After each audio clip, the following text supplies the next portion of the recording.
ঘরের নিরাপত্তা বজায় রাখতে দরজার বিকল্প নেই।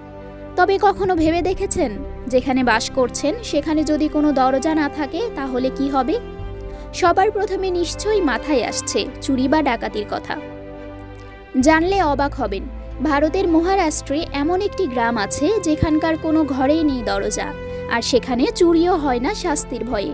বলছি মহারাষ্ট্রের সুন্দর ছোট্ট এক গ্রাম শনি সিংনাপুরের কথা, যেখানে কোনো দরজা নেই, ফলে তালা ব্যবহারেরও ব্যবস্থা নেই, শুধু রং বেরঙের দরজার ফ্রেম আছে ঘরে ঘরে। ওই গ্রামের বাসিন্দারা বিশ্বাস করেন ভগবান শনির প্রতি তাদের অবিরাম বিশ্বাসের কারণে কেউ চুরি করবে না। শিরডি থেকে মাত্র 2 ঘন্টার দূরত্বের এই গ্রামবাসীর বিশ্বাস এই রকম। গ্রামবাসীর প্রচলিত ধারণা অনুসারে প্রায় 400 বছর আগে একটি কালো পাথর পানাসনালা নদীর তীরে অবতরণ করে।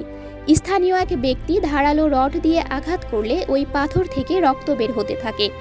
পরে সেই রাতে গ্রামবাসীর স্বপ্নে হাজির হন ভগবান শনি। এরপর তাকে বলেছিলেন যে পাথরটি তারই মূর্তি। স্থানীয়রা তখন তাকে একটি মন্দির উৎসর্গ করতে চেয়েছিলেন, কিন্তু ভগবান শনি সেই প্রস্তাব প্রত্যাখ্যান করেন। আরও প্রচলিত আছে ভগবান শনি আশ্রয় ছাড়াই গ্রামের হৃদয়ে থাকতে চেয়েছিলেন, যাতে তিনি গ্রামটির যে কোনো ভুল বা দুর্ঘটনার দিকে নজর রাখতে পারেন।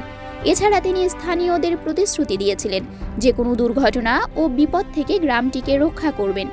ওই দিন থেকে গ্রামের লোকেরা ঈশ্বরের প্রতি বিশ্বাসের জের ধরে সবার ঘরের দরজা ও তালা খুলে দিয়েছেন, এমনকি বাড়ি সেভাবে রেখেই বিভিন্ন স্থানে ঘুরতে যান। গ্রামবাসীর মধ্যে চুরির ভয় নেই, এমনকি কয়েকদিনের জন্য তারা সেভাবেই ঘর ছেড়ে যান। এই গ্রামের কেউ চুরি করতে সাহসও করেন না, কারণ তাদের বিশ্বাস কেউ চুরি করলে মানসিক অসুস্থতা বা 7 বছরের জন্য দুর্ভাগ্য বা অন্ধত্বের শাস্তি পাবে।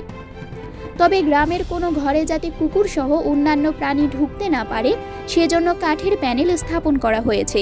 স্থানীয় আরও এক কাহিনী প্রচলিত আছে।